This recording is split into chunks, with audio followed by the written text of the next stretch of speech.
My name is Carla Payne, and I run Flying Sea Ranch here in Slidell, Texas, which is outside of Decatur. We raise registered Texas Longhorns here that we sell show cattle out of.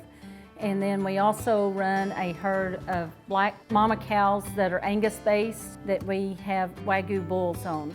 I named it Flying Sea Ranch because my husband's name was Carl, and mine was Carla. I lost my husband in 2000, the year of 2000. We did aerial firefighting, and he was killed in an accident.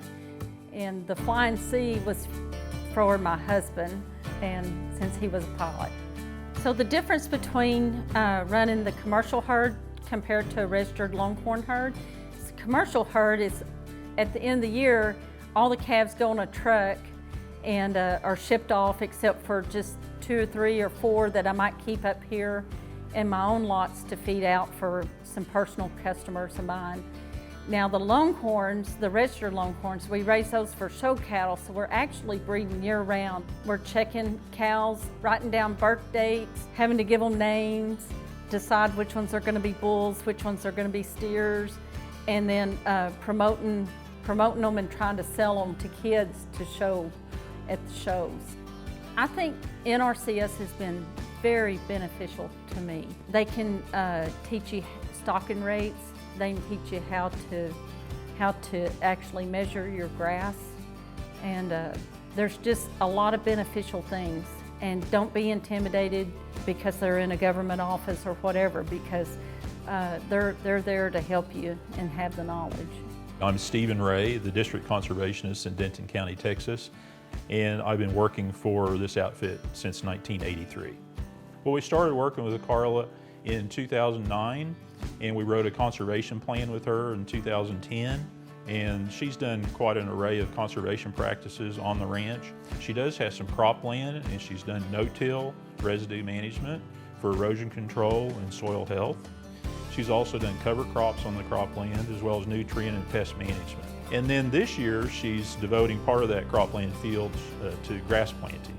She's doing pasture and hayland planting to improve the forage for her livestock. Along with that, she's installed ponds for livestock water. Instead of me just trying to figure out where I need to build the pond, they bring out the professionals to help you decide the best place where you get the right amount of runoff to keep your ponds full, and also that they won't be in an area that they won't hold water either. One of the projects is to finally get this ranch where we could do rotational grazing. The ranch is 3,300 feet wide. When I first moved out here, the cattle, they could go from that one end to the other end, and then they could go for 2 miles east or west. Nothing stopping them, so we put in a lot of interior fences.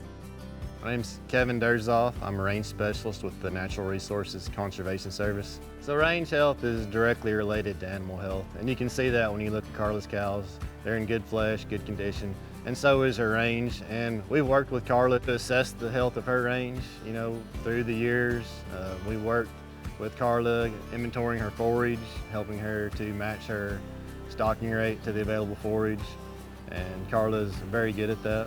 So rotational grazing can benefit the grasses because these native grasses need a rest, and they need a certain amount of time to recover. So by moving the animals to another pasture, we allow the native grasses time to recover. But this also can break pest cycles. We can move the cattle away from their urine and manure onto fresh pasture.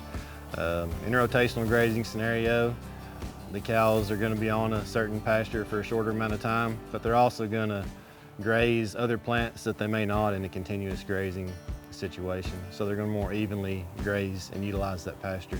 I really enjoyed working with Carla through the years. She's always looking for a new and better way of doing things. Carla has a great passion for her ranch and her livestock, and also for conservation. She's been a real pleasure to work with.